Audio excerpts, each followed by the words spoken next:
most obvious differences between playing RE4 in VR and on console is the shift in perspective and interactivity. Only on Quest 2 will you be able to play RE4 from Leon's first-person perspective. And the touch controllers will allow you to interact with the world in a fundamentally new way from how it's played on console.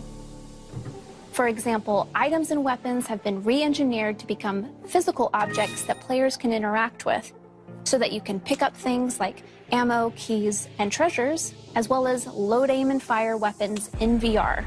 You'll also be able to switch weapons by grabbing them off your body instead of going into a menu. And you can wield separate weapons with each hand. Even RE4's famous menu is no longer a pause screen. It's an interactive tool. A ton of effort has gone into making weapon interactions smooth, satisfying, and responsive, including two-handed weapons like shotguns and rifles. Let's talk about the movement system now. We didn't want the shift from third to first person to change the fundamental way Leon moves or collides with the world. You'll still move in first person by using the analog stick, but Armature has added a full upper body rig on top of Leon's character to combine his movement with the dual-handed interactivity achieved with touch controllers.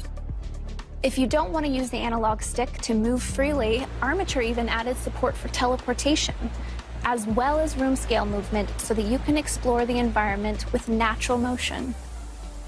And of course, one of our top priorities is to ensure the experience is comfortably played while seated, and with a ton of comfort options at your disposal to try out. As I mentioned earlier, RE4 debuted on GameCube 16 years ago, so you might be wondering, how in the world are we bringing the core systems from the original over to Quest 2? Well, first, it takes passion.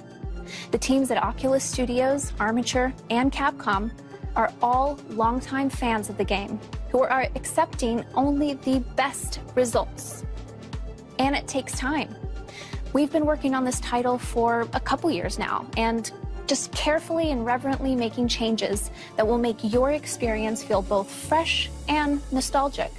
Technically speaking, Armature is using core systems from the original RE4 to drive gameplay and systems, but they've remastered art. Over 4,500 textures have either been repainted or up-resed. World geometry has been adjusted to work in stereoscopic 3D. And enemy behaviors and attacks have been balanced around the player's new perspective to increase mobility in VR. They've also improved support for running the game at a higher frame rate than the original 30 frames per second, and fixed many bugs that the 60 FPS versions of the game had. Now, while Armature has adjusted a number of things for VR, some things just haven't needed to change. Character animations have been faithfully converted to Unreal Engine 4 and remain untouched from the original source material. And all cutscenes will be presented in their original format. If you're a fan of the survival horror genre like me, you've likely played, or tried to play, a lot of scary games in VR.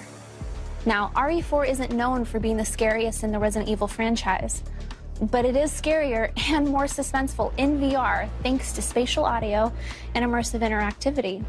Armature has manipulated aspects of the original RE4 audio data and have used it instead as 3D spatial sound.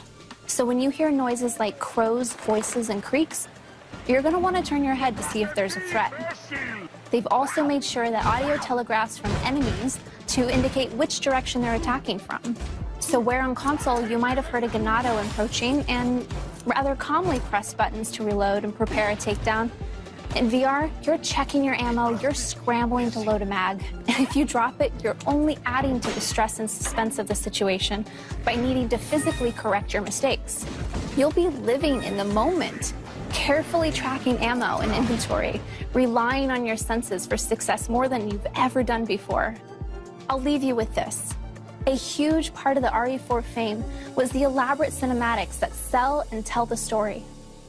But once you come out of a cinematic in VR and find yourself face to face with the boss, the experience is totally different.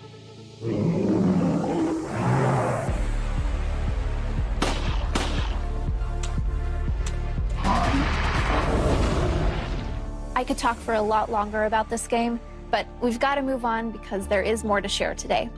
But stay tuned for more Resident Evil 4 updates in the lead up to its launch on Quest 2 later this year.